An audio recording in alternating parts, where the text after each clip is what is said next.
এই মাদ্রাসার ছাত্ররা আমার আপনার কবরের পাশে দাঁড়িয়ে রব্বির হামহুমা কামা রাব্বায়ানি সগীরা, আমার আপনার সন্তান এক সন্তান দুনিয়াতে রাইখা দেওয়া লাগবে, সন্তানদেরকে কোরআন শিক্ষা দেওয়া লাগবে।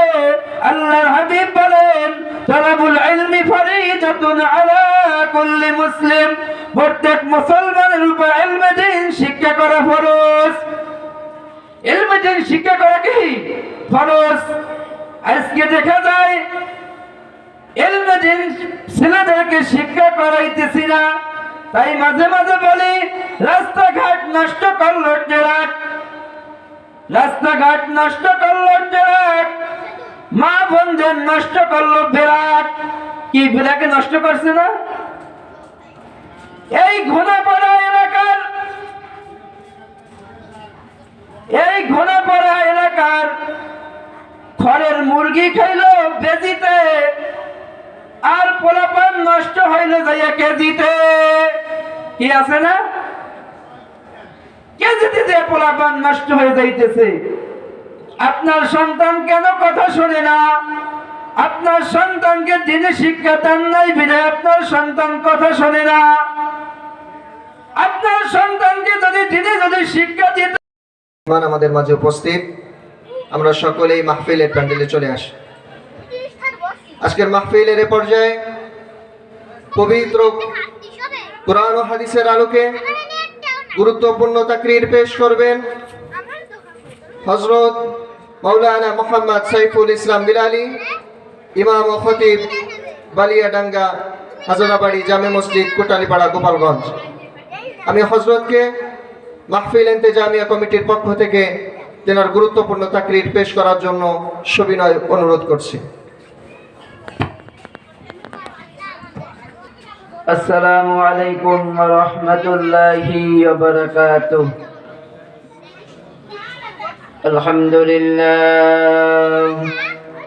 আলহামদুলিল্লাহি নাহমাদুহু ওয়া নুসাল্লি আলা রাসূলিহিল কারীম। أما بعد فأعوذ بالله من الشيطان الرجيم. بسم الله الرحمن الرحيم. قل لو كان البحر مدادا لكلمات ربي لنفد البحر قبل أن تنفد كلمات ربي ولو جئنا بمثله مددا. وقال تعالى في شان حبيبه إن الله وملائكته يصلون على النبي يا أيها الذين آمنوا صلوا عليه وسلموا تسليما. اللهم صل على محمد وعلى آل محمد كما صليت على إبراهيم وعلى آل إبراهيم إنك حميد مجيد. اللهم بارك على محمد وعلى آل محمد كما باركت على إبراهيم وعلى آل إبراهيم إنك حميد مجيد. لا إله إلا الله، لا إله إلا الله، لا إله إلا الله، لا إله إلا الله محمد رسول الله صلى الله عليه وسلم. আলহামদুলিল্লাহ, ঐতিহ্যবাহী দক্ষিণ গোবরা নুরানি হাফিজিয়া মাদ্রাসার উদ্যোগে আজকের মাহফিলের সভাপতি সাহেব, আজকের মাহফিলের প্রধান বক্তা হিসেবে আগমন করবেন যুবকদের আইডল আলহাজ হযরত মাওলানা নাসিরউদ্দিন যুক্তিবাদী সাহেব। উপস্থিত থাকবেন হাজারো আলেম ও উস্তাদ হাফেজ মাওলানা ইসমাইল ইব্রাহিম সাহেব, দিগার উলামায়ে কেরাম, আশপাশ থেকে আগত মুরাব্বি আজম, সমবয়সী যুবক ভাইরা, পর্দার আড়ালের অবস্থানরত আমার সম্মানিত মা ও বোনেরা, আল্লাহ পাক রব্বুল আলামিনের দরবারে শুকরিয়া আদায় করি যে আল্লাহ পাক রব্বুল আলামিন আমাকে আপনাকে দুনিয়াবি প্রতিকূল পরিবেশ থেকে অনুকূল পরিবেশে নিকৃষ্ট জায়গা থেকে উৎকৃষ্ট জায়গায় কোরআন ও হাদিসের মজলিসে হুজুর পাক সাল্লাল্লাহু আলাইহি সাল্লাতু ওয়াস সালামের তরিকার মজলিসে আমাদেরকে আসার ও বসার তৌফিক দান করেছেন। এই জন্য আল্লাহ পাক রব্বুল আলামিনের দরবারে শুকরিয়া আদায় করি, আলহামদুলিল্লাহ। এরকম আওয়াজে হবে না, আওয়াজ দেয়া লাগবে সিংহের মতো, যাতে করে আজকে আশপাশের মানুষ বুঝতে পারে যে আজকে দক্ষিণ গোবরা নুরানি হাফিজিয়া মাদ্রাসার মাহফিল হইতেছে। এত জোর আওয়াজ হবে যাতে শয়তান এলাকার আশপাশে না থাকতে পারে। কি পারবো না আমরা সবাই? কারণ শয়তান এলাকার আশপাশে যদি থাকে, শয়তান তো ধোকা দেবে যে মাহফিলে যাস না, চল ওই বোনামারা স্থানে যাই, যে একটু চা সিগারেট খাইয়ে আসবো অনেক, মানে শয়তান তো মানে বাধা দেবেই। শয়তান তো চায় না যে মানুষ দিনই কাজ করুক, তাই এমন এক আওয়াজ হবে যাতে করে আজকে বোঝা যায় যে আজকে এখানে মাহফিল হইতেছে। যে দেখা যায় যখন খেলার মঞ্চে যখন 4 মারে 6 মারে খেলোয়াড় নাকি বইলে দেয় যে বলো গোল 4 4 6 বলে দেয়। কেন বলে না কেন? মানে আমরা বলি যে 4 6 ছক্কা, কেন বলি? আমাদের মনে একটা কি আবেগ। আর দেখা যায়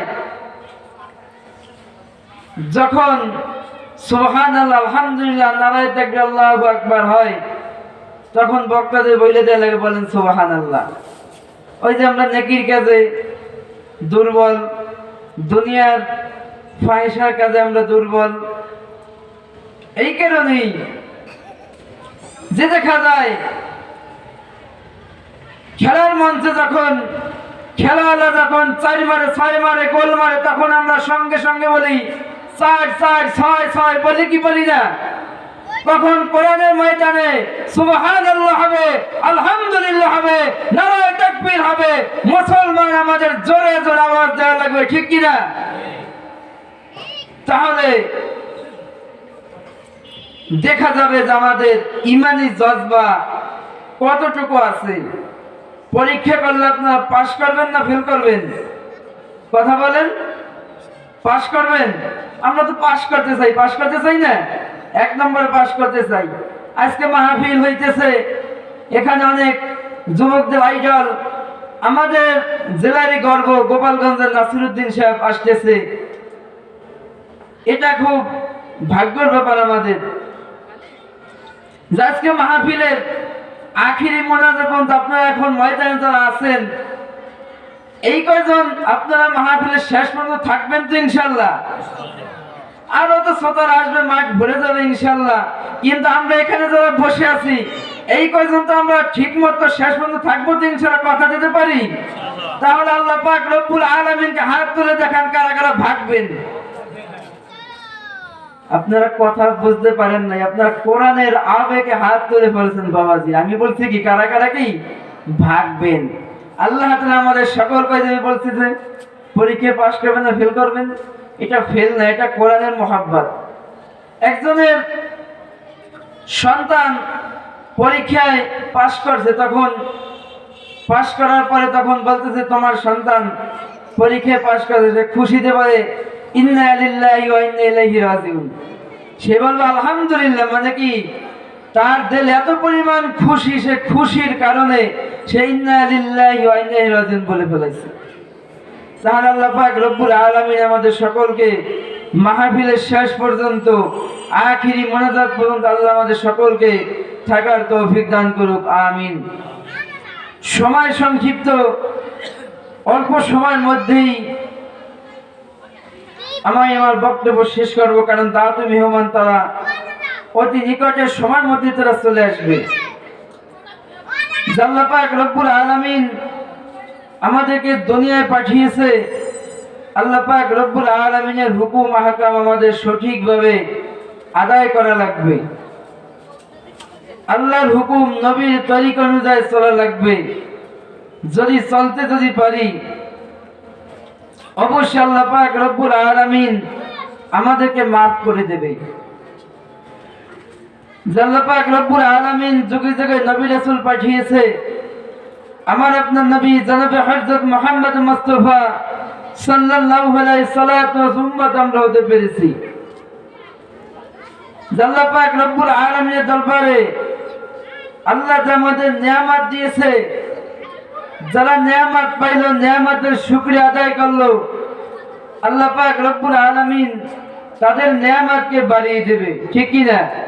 আর যারা নিয়ামত পাইলো, নিয়ামতের শুকরিয়া আদায় করলো না, আল্লাহ তাআলা তাদের কাছ থেকে নিয়ামতকে ছিনিয়ে নিয়ে যাবে। আল্লাহ পাক রব্বুল আলামিন আমাদেরকে এখানে আসার তৌফিক দিয়েছে বিধায় আমরা আসতে পারছি। আর যাদেরকে আল্লাহ পাক রব্বুল আলামিন তৌফিক দেয় নাই, তারা আসতে পারে নাই। যাদেরকে আল্লাহ তৌফিক দেবে তারাই আসতে পারবে। আল্লাহ পাক রব্বুল আলামিন কোরআনুল কারীমে বিভিন্ন জায়গায় মুমিন বান্দাদেরকে বলেছে, হে মুমিনগণ, তোমরা আমাকে ভয় করো। ভয় করা লাগবে কাকে? আল্লাহ তাআলাকে ভয় করা লাগবে। আল্লাহ পাক রব্বুল আলামিন বলেন, ইয়া আইয়ুহাল্লাযীনা আমানুত্তাকুল্লাহ, হে মুমিনগণ, তোমরা আমাকে ভয় করো। মুমিন কারা? যারা নামাজ পড়ে না তারা কি মুমিন? রোজা যারা না রাখে তারা কি মুমিন? যারা আল্লাহর বিধান যারা না মানে তারা কি মুমিন? তারা মুমিন না। মুমিন কারা? ইল্লাল্লাযীনা আমানু, যারা ঈমান এনেছে তারাই হইতেছে মুমিন। আল্লাহ পাক রব্বুল আলামিন কোরআনুল কারীমে বারবার বলছে, ইয়া আইয়ুহাল্লাযীনা আমানুত্তাকুল্লাহ, হে মুমিনগণ, তোমরা আমাকে ভয় করো। আল্লাহ পাক রব্বুল আলামিনকে ভয় করা লাগবে, ভয় করার মতো। ওয়া কুলু কাওলান সাদীদা, এবং সত্য কথাগুলো বলো। আজকে দেখা যায় কোরআনুল কারীমে সত্য কথাগুলো বলতে গেলে বক্তার উপর বাধা আসে, ইমাম সাহেবের উপর বাধা আসে। কেন বাধা আসে? ইমাম সাহেব যদি হক কথা বলে, হুজুর তোমার চাকরি আউট, কি বলে না? কেন বলে? আমি একজন চোর, আমি যদি চুরি করি, ইমাম সাহেব মসজিদে যদি চোরের বিরুদ্ধে ওয়াজ করে, তখন এই শ্রোতারা মনে করে আজকে আমি এলাকায় চুরি করেছি, জনগণ আমাকে ধোলাই দিয়েছে। আর আজকে ইমাম সাহেব মসজিদে এই বয়ান করতেছে, আজকে ইমাম সাহেবকে খাইছি। কি বলিনি আমরা তো তাদের বিরুদ্ধে লাইগে যাই। অথচ আল্লাহ পাক রব্বুল আলামিন কোরআনুল কারীমে বলেছে, ইয়া আইয়ুহাল্লাযীনা আমানুত্তাকুল্লাহ ওয়া কুলু কাওলান সাদীদা, হে মুমিনগণ, তোমরা আল্লাহকে ভয় করো। ওয়া কুলু কাওলান সাদীদা, এবং সত্য কথাগুলো বলো। আজকে কোরআনুল কারীমের সত্য কথাগুলো বলা লাগবে। আজকে এখানে মাহফিল হইতেছে, দক্ষিণ গোবরা নুরানী হাফিজিয়া মাদ্রাসার মাহফিল হইতেছে। আমার আপনার কানে আওয়াজ গিয়েছে, অথচ আমরা এখনো আসতেছি না। আমাদের অন্তরে দুনিয়ার লোভ লালসা ভরা, আমাদের অন্তরে দুনিয়ার মহব্বত ভরা বিধায় আমাদের কাছে নামাজের কথা ভালো লাগে না, আমাদের কাছে রোজার কথা ভালো লাগে না, আমাদের কাছে ইবাদত বন্দেগী ভালো লাগে না, সবই আমাদের দুনিয়ার মহাব্বত। আল্লাহর হাবিব সাল্লাল্লাহু আলাইহি ওয়াসাল্লাম বলেছেন, হুব্বুদ দুনিয়া রাসু কুল্লি খতিয়া, দুনিয়ার মহাব্বত সমস্ত গুনাহের মূল। আজকে দুনিয়ার মহাব্বতে পড়িয়া গুনাহ করতেছি, আল্লাহ তাআলার নেমখারামি করতেছি। আল্লাহ তাআলা আমাদের নিয়ামত দিয়েছে, এই নিয়ামতের শুকরিয়া আদায় করতেছি না। আজকে এখানে জান্নাতি বাগান হইতেছে, এই জান্নাতি বাগানে যারা বসবে, যারা আসবে, তাদের জীবনের সগীরা গুনাহ মাফ হয়ে যাবে। এইটা কিসের বাগান? জান্নাতি বাগান। আল্লাহর হাবিব সাল্লাল্লাহু আলাইহি ওয়াসাল্লাম বলেছেন, মাজলিসু ফিকরিন খায়রুম মিন ইবাদাতি 60 সানা, ইলমের শিক্ষার একটি মাজলিস ৬০,০০০ বছর ইবাদতের চাইতে উত্তম। এটা কিসের বাগান? কথা বলেন, এটা কিসের বাগান? জান্নাতি বাগান। জান্নাতি বাগানে কি এরকম সামিয়ানা টিউবলাইট থাকে? কথা বলেন, জান্নাতি বাগানে এরকম টিউবলাইট সামিয়ানা মাইকি থাকবে? তাহলে আমরা এখানে এখন টিউবলাইট সামিয়ানা দিছি, জান্নাতি বাগান হলো কিভাবে? প্রশ্ন আছে না? যে আপনাদের আশপাশে যে বাস স্ট্যান্ডের নাম কি? ঘোনাপাড়া। এই ঘোনাপাড়া থেকে দেখবেন ঢাকা, খুলনা বাস যায় কি যায় না? বাসের গায়ে যখন সুপারভাইজার বা হেল্পার যখন থাবা মারে, বলে ঢাকা ঢাকা, বরিশাল, খুলনা খুলনা, বলে কি বলে না? কথা বলেন, বলে কি বলে না? সে এইখানে বসে বলতেছে ঢাকা খুলনা খুলনা, তাহলে বাসটা কি ঢাকা না ঘোনাপাড়া ঢাকা? কথা বলেন, ওই বাস কি ঢাকা নাই ঘোনাপাড়া ঢাকা? বাসও ঢাকা নয়, ঘোনাপাড়াও ঢাকা নয়। তবে ওই বাসের ভিতরে যে আল্লাহর বান্দা উঠবে, যদি যদি কোনো দুর্ঘটনা যদি না হয়, অবশ্যই এই বান্দাবান্দিরা কি ওই জান্নাতে কি মানে ঢাকা পৌঁছে যাবে। এখানে টিউবলাইট সামিয়ানা যা কিছু থাকুক না কেন, যদি আল্লাহ তাআলা জান্নাতি বাগান ঘোষণা দিয়ে যদি থাকে, এখানে যারা বসবে আসবে, তাদের সগীরা গুনাহ আল্লাহ মাফ করে দিয়ে তাদেরকে জান্নাতি মেহমান আল্লাহ বানিয়ে দেবে। সুবহানাল্লাহ। তাহলে দেখা যায় এই জান্নাতি বাগানে যারা আসবে বসবে, আল্লাহ তাদের জিন্দেগীর গুনাহ খাতা মাফ করে দেবে। আজকে আমার আপনার জিন্দেগীর শেষ মাহফিল হইতে পারে। এখন যদি মনে করি আলেম ওলামা আসবে, প্রধান বক্তার বয়ান শুনবো, মসজিদে ইমাম সাহেবের বয়ান শুনবো, এইটা যদি মনে করি, তাহলে কিন্তু হবে না। আমার আপনার ইবাদত বন্দেগী করা লাগবে, জান্নাতে যাইতে হবে। আল্লাহ তাআলা বলে দিয়েছে, যারা জান্নাতে যাবে তারা জান্নাতে যাবে কারা, জাহান্নামে যাবে কারা? আল্লাহ বলে দিয়েছে, যারা ঈমান এনেছে তারা হবে জান্নাতি, যারা সালেহাত করেছে তারা হবে জান্নাতি। তাহলে আল্লাহ পাক রব্বুল আলামিন আমাদের যে হায়াত দিয়েছে, আমাদের সময়কে কাজে লাগানো লাগবে। আমরা যদি বন্দেগী যদি করতে পারি, আল্লাহর বান্দা থেকে বন্ধু হয়ে অন্ধকার কবরে যাওয়া লাগবে। আজকে আল্লাহ পাক রব্বুল আলামিন যে আমাদের ধন সম্পত্তি দিয়েছে, এই ধন সম্পত্তির যাকাত আদায় করা লাগবে। আল্লাহর হাবিব সাল্লাল্লাহু আলাইহি ওয়াসাল্লাম বলেছেন, মা মির রাজুলিন ইউদ্দি যাকাত মালিহি ইল্লা জাআলাল্লাহু ফি শুজাআন নাকরা, যে ব্যক্তি আপন মালের যাকাত আদায় করবে না, আল্লাহ পাক রব্বুল আলামিন ওই মালকে কাল কিয়ামতের ময়দানে প্রকাণ্ড বিশাল সাপ বানাইয়া ওই বান্দা বান্দির গলায় পেঁচাইয়া দেবে। আজকে আল্লাহ পাক রব্বুল আলামিন যে আমাদের ধন সম্পত্তি দিয়েছে, মাদ্রাসা মসজিদে দান সদকা করা লাগবে। আজকে এখানে অনেক এতিম ছাত্ররা আছে, কোরআন তেলাওয়াত করে। আমি আপনি যখন অন্ধকার কবরে যখন চলে যাব, এই মাদ্রাসার ছাত্ররা আমার আপনার কবরের পাশে দাঁড়িয়ে রব্বির হামহুমা কামা রাব্বায়ানি সগীরা, আমার আপনার এক সন্তান দুনিয়াতে রাইখা দেওয়া লাগবে, সন্তানদেরকে কোরআন শিক্ষা দেওয়া লাগবে। আল্লাহর হাবিব বলেন, তালাবুল ইলমি ফরিদাতুন আলা কুল্লি মুসলিম, প্রত্যেক মুসলমানের উপর ইলমে দ্বীন শিক্ষা করা ফরজ। ইলমে দ্বীন শিক্ষা করা কি ফরজ।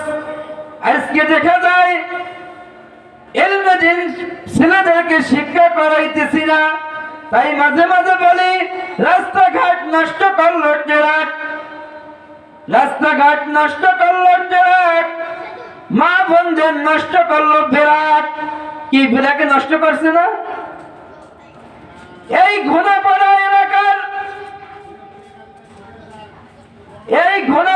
এলাকার খড়ের মুরগি খাইলো বেজিতে, আর পোলাপান নষ্ট হইলো যাইয়া কেজিতে।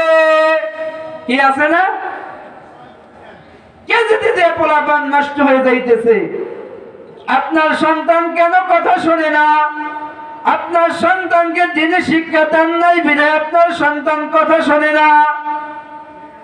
আপনার সন্তানকে যদি শিক্ষা দিতেন অবশ্যই আপনার কথা শুনতো।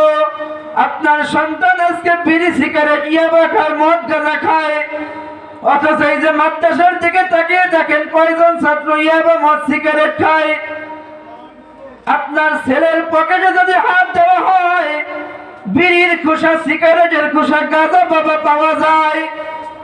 আর ছাত্রদের পকেটে যখন হাত দিবেন দেখবেন নবীজি সাল্লাল্লাহু আলাইহি ওয়াসাল্লামের সুন্নাত, তাসবিহ, মিসওয়াক এই সকল জিনিসগুলো পাওয়া যায় কিনা? কারণ তাদের কাছে ইলমে দ্বীন শিক্ষা করা ভালো লাগে, তাদের কাছে কোরআনে মুহাব্বত ভালো লাগে।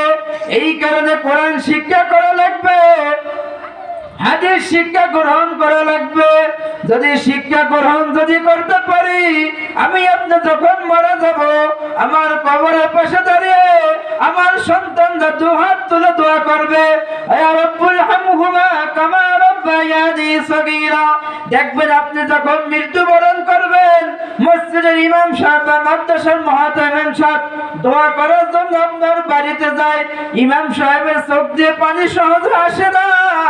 আপনার সন্তান যখন কবরের পাশে দাঁড়িয়ে, ঘরের পাশে দাঁড়িয়ে যখন হাত উত্তোলন করবে বলবে আমার বাবা অন্ধকার কবরে পথিক হয়েছে, আল্লাহ আপনি আমার বাবাকে মাফ করে দেন, আপনি আমার মাকে মাফ করে দেন, আমার দাদা অন্ধকার কবরে পথিক হয়েছে, আপনি আমার দাদাকে মাফ করে দেন।